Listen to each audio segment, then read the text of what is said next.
here, cat! No, don't do it! Don't do it! Don't do it! Ow! Ow! Ow! Ow! Why are you looking at your hand while stabbing me? Ow!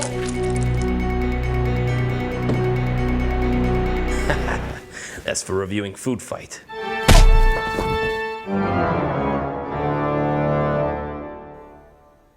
Hello, I'm the Nostalgia Critic guy. Remember it so you don't have to. We all know the Halloween classics that we watch every year.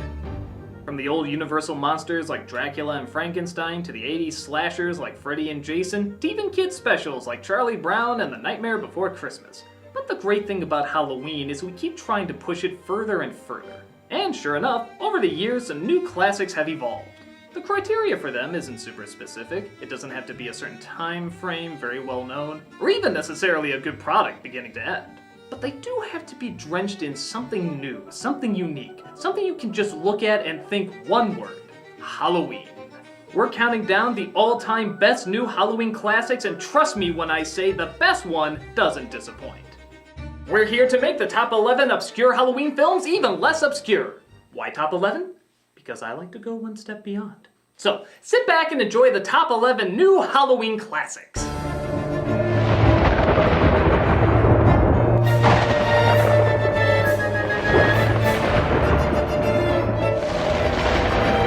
Number 11. The Saw movies.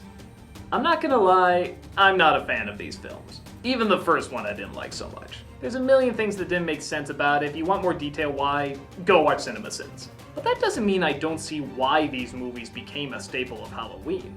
The concept of each film is there's a killer known as Jigsaw, and he sets up death traps where if you wish to get away with your life, you have to do something horrible, like kill another person, cut off a body part, or heck, even force a terrible American accent. Technically speaking, he's not really a murderer. Why, he sounds as American as Tommy Wiseau! The idea of torture horror certainly existed long before this film, but not only was this the one that made it mainstream, but it was also the one that people put themselves in the situation. What would I do if I was there? Would I go through the terrible deed, or would I rather let death take its toll? The film was so popular that the demand for sequels every Halloween was always met. For several years, there wasn't a Halloween that went by without a Saw film. They even worked it into their advertising. Even if people thought the movie was gonna suck, they had a tradition going and they always associated it with the holiday. Even if it was the number 850 billion, as long as the word Saw was in front of it, there would always be an audience. The Jigsaw puppet has also worked its way into the lineup of classic Halloween villains. Whenever you know that image, you know exactly who he is and what movie he came from. Whether you get wrapped up in the stories or not, there's no doubt about it that the Saw films have certainly left their mark. And chances are it's one that won't be healing anytime soon. You have given people the news that they're going to die soon. Now you will be the cause of death.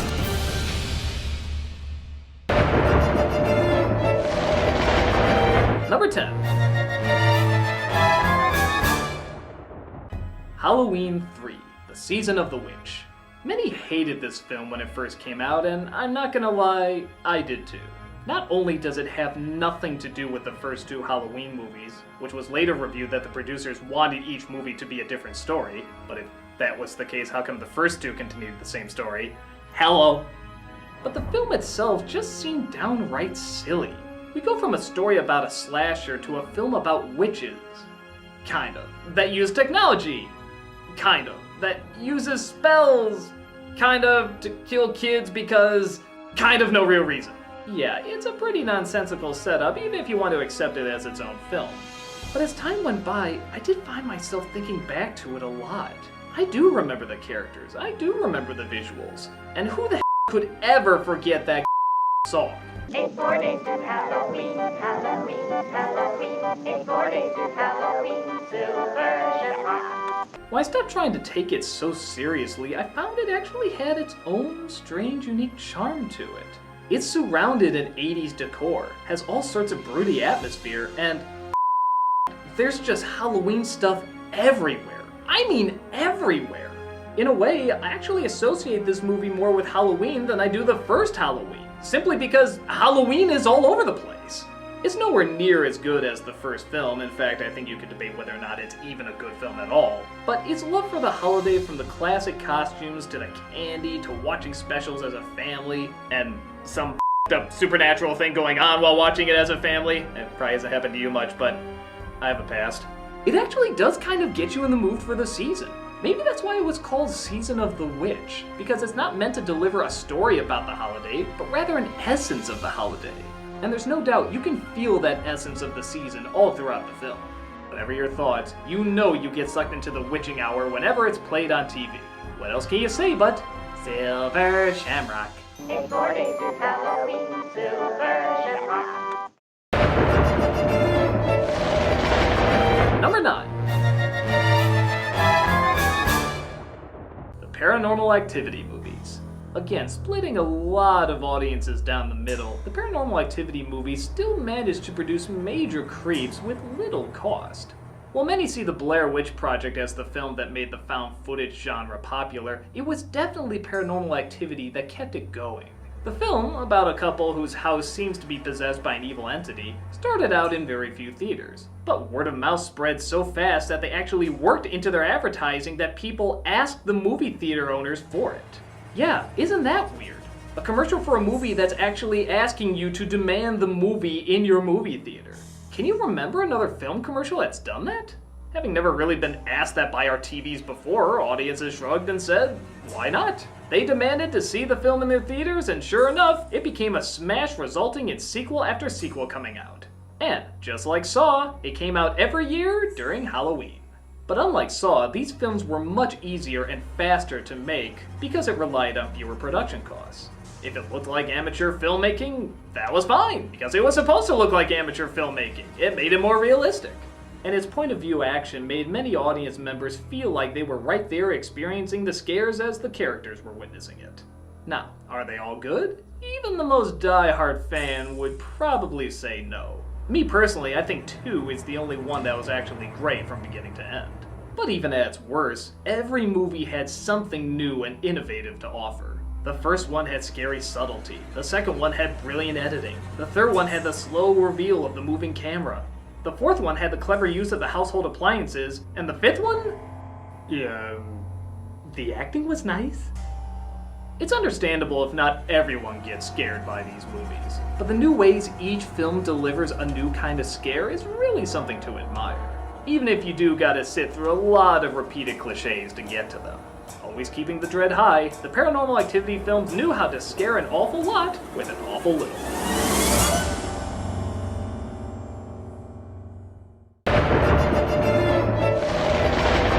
Number 8. Cabin in the Woods.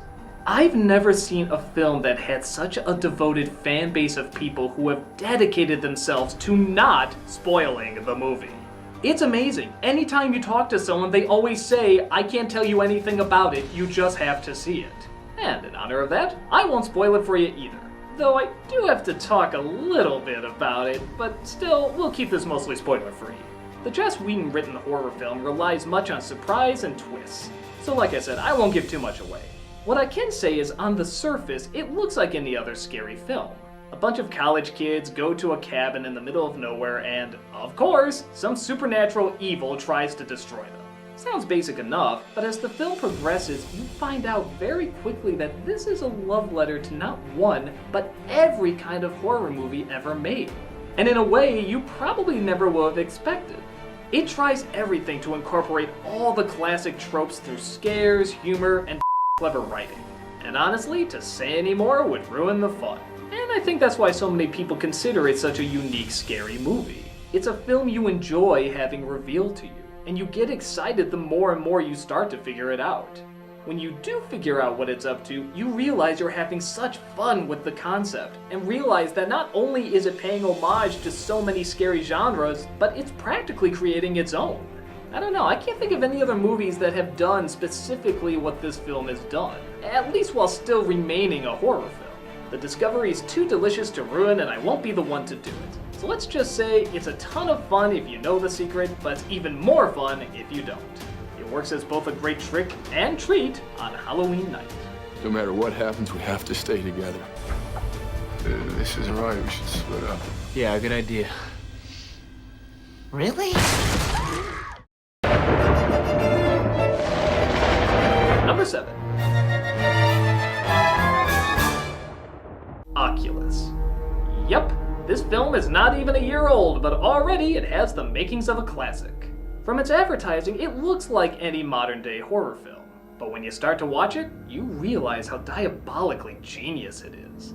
A young man is released out of a mental institution where he is greeted by his sister. He was under the thought that a haunted mirror was responsible for the death of his parents and was thus put away for it. Just as he's released and he thinks he's gotten better, he discovers that the sister has found the mirror and wishes to prove to the world that it is indeed haunted, murdering several people in the past, including their folks. What follows is an exercise in insanity, trying to figure out what's real and what's not. The idea of a haunted mirror is clever enough, but all throughout the movie we have no idea if this thing is really possessed or if it's just our two heroes going crazy. The mirror apparently plays with your mental state, making you see one thing when something else is going on. The reason this is so ingenious is that the brother has spent years having it drilled in his head that it's not. And the sister has spent years totally convinced that it is, and is literally devoting her life to proving it. Both battle back and forth as we descend into the madness of the past, present, and even future of what's to come. We're seeing the story literally as they're remembering it, if they're even remembering it correctly. And they're constantly getting visions of what could happen to them, or maybe what will happen to them. But again, they have no idea if the cursed mirror is real or if it's literally them sharing the exact same madness. Either way, they're both going crazier and crazier trying to figure it out. As such, we don't know either what's going on, and are terrified to see if they'll make it out of this alive or continue to torture themselves both physically and mentally, maybe to the death. You too have a hard time trying to figure out what's real or even where you are half the time. The line is so blurred that you share in the insanity and the paranoia of what's going on, constantly having to second guess everything and keeping the suspense high. Even if you don't find it scary, it's a great psychological dive into the tortured minds of two siblings who don't know what's real anymore, transitioning the battle from the internal to the external. Great imagery, wonderful acting, and a great concept. Oculus may be recent, but I get the feeling its staying ability is gonna last for a long time.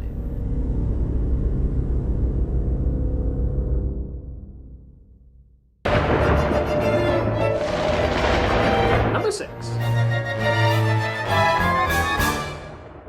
Murder Party. You've probably never heard of this one, but trust me when I say it's worth the search. A low-budget horror comedy, the film takes place on Halloween as a lonely nobody is given an invitation to a murder party. He has no idea what it is, so he decides to get in the costume and go ahead anyway. Without giving too much away, he's led to a location of the most insecure and pretentiously psychotic people you'll ever meet in your life. And the rest of the film is just him trying to figure out a way to use their own stupidity as a means to escape them. The whole film works as a messed up version of The Emperor's New Clothes, trying to use the second judgment of what's popular and what's not to try and gain superiority. But as the film goes on, you have no idea what each character's definition of superiority is, or how far they're willing to go to get it. One by one, we see a new level of idiocy revealed, and we, like our main character, try to figure out what degree these people are dangerous. Thus, he has to use his understanding of each person's moronic ways to figure out how to best them, even though he himself is not particularly smart. Think a conversation at the Mad Hatter's tea party, except instead of being seated in the chair, you're tied to it. And every action you make will either result in you living or dying. You're both on the edge of your seat and laughing your off as you watch these totally insane people try to act like they're one step ahead of the curve. High on creativity, gore, and of course, a load of laughs, Murder Party is an invitation you want to resist, but can't help but eagerly attend.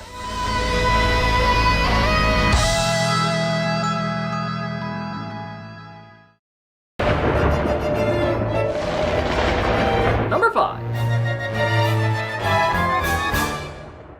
Coraline. It's funny what Tim Burton started with The Nightmare Before Christmas. It seems every stop-motion movie released, though few there are, is trying to recreate that dark yet child-centered cult following that turned into big bucks with Jack Skellington. But instead of turning into something that's boring and tired, every single film has demonstrated something that's creative and new. And Coraline is no exception. Directed by the same person who did Nightmare Before Christmas, Coraline focuses on a girl who wishes she had a more interesting life. She finds a small door where on the other end seems to be exactly that. She has a new mother and father that seem just like the old ones, except they seem nicer and better. But as she continues to visit this world, it only gets more and more psychotic, and soon it becomes an attempt to escape from the clutches of an evil demon. It's pretty much as bad insane as it sounds. One of the joys of this family film is that there really is no perfect character. Everyone is at least a little bit selfish. Even Coraline can be kind of mean-spirited. But at the same time, it's made clear when they realize they've gone too far and when they realize who are the real monsters and who are the ones they love. This is one of the few movies that actually warrants the PG rating. But I mean that in a good way. It's not just a G film with a swear word or a sneaky sex innuendo in there. It's definitely some extreme imagery with some extreme scary ideas. Especially for kids. But at the same time, it still has the charm and timeless characters to make it continually watchable. Characters that kids can easily relate to and enjoy viewing. At a time of the year when kids like to be scared, this is one to get them creeped out without having to go too gory. In fact, it's not gory at all, it's just scary imagery. The whole film is filled with rich environments, creative landscapes, and strange creatures. The cold colors are perfect for being welcoming one moment and terrifying the next. Just what any little kid is looking for on Halloween. Intimidating and intense, but always coming back to the spirit of home, Coraline knows how to create a fantasy world with a dark edge.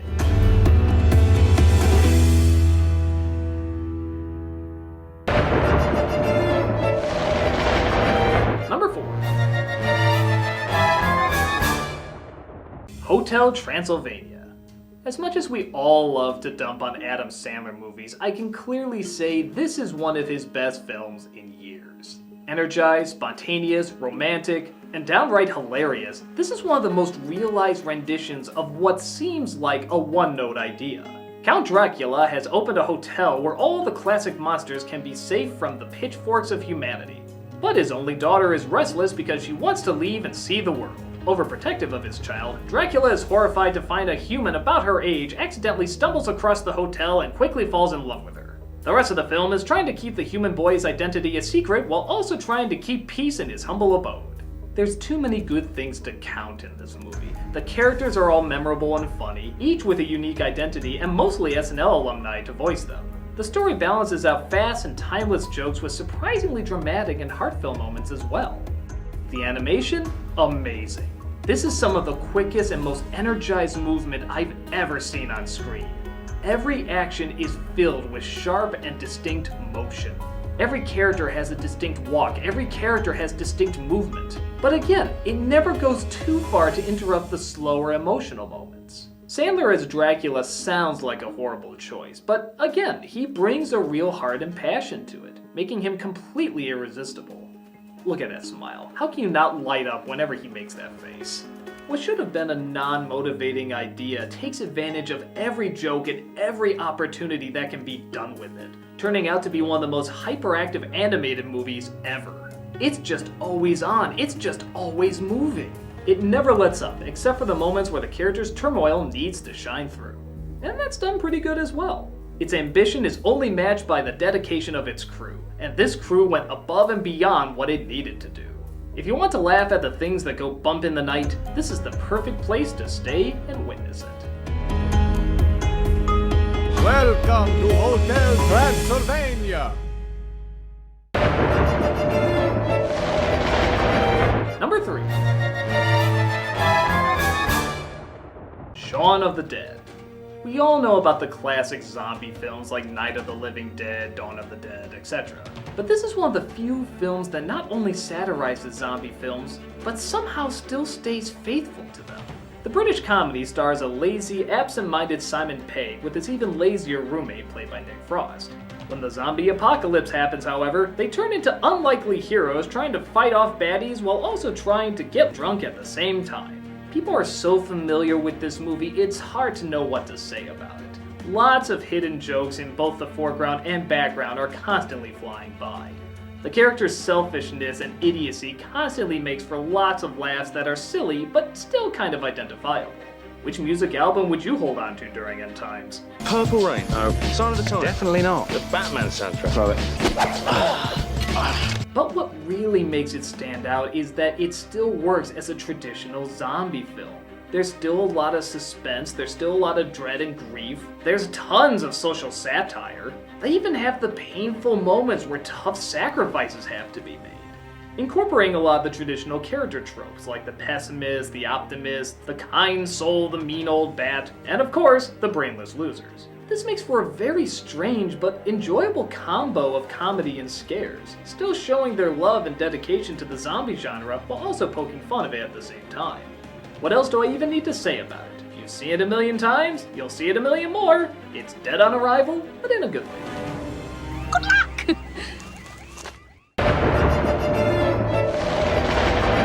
Number 2. Paranorman. As a follow-up to Coraline, many people thought this would just be a retread of what's already been done before with the creepy kid-centered stop-motion film. But those who saw it know not only was this film different from Coraline, but it surpassed it. Norman is a little boy who has the ability to see dead people. Yeah, again, sounds like we'll be retreading quite a bit here, but what makes it interesting is that a witch's spell has brought back the dead as zombies, and Norman has to find a way to get them back to rest. Beyond that, much like Cabin in the Woods, I can't say too much more. A lot of it plays with expectation of character types, but it takes it in a totally different direction than Cabin in the Woods did. The film never goes straight up satire. It still keeps the focus on the emotion and turmoil of our characters. That seems to get stronger and stronger the more you see what's revealed. We realize it's not the ghouls that are haunting many of our characters, but rather the decisions of the past. As you learn more and more, there's a surprisingly powerful story about acceptance versus vengeance. You find yourself not only getting invested in it, but feeling for every single person who's involved.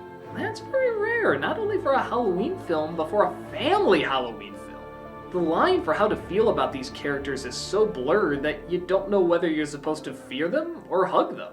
It could have been so easy just to make this a good versus evil story like a lot of Halloween films, but then we wouldn't be so involved in the tragedy of the story and become so emotionally engaged. Paranorman might surprise you in how sophisticated it can be with its overall theme. It has lighter moments, sure, but doesn't shy away from some very tough and heavy elements. It certainly gave much more than I thought it was going to. And for those who love it and have watched it over and over, we know it's had quite an impact on us. It's that love and commitment to not just the idea behind the creepy characters, but the feelings behind them as well. That's what makes a great monster movie a great monster movie. It's finding that the scariest part about the scariest creatures is that they are human, and any of us can become these things at any time. But Paranorman does it in a way that's a little bit different.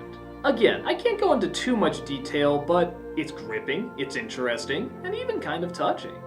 Its third act is radically different than what you probably would have predicted it would be. But again, that's part of why it's so great. It's constantly surprising and constantly delighting. Awesome visuals, a creative story, and memorable characters? That's more than enough for a downright fantastic new Halloween classic.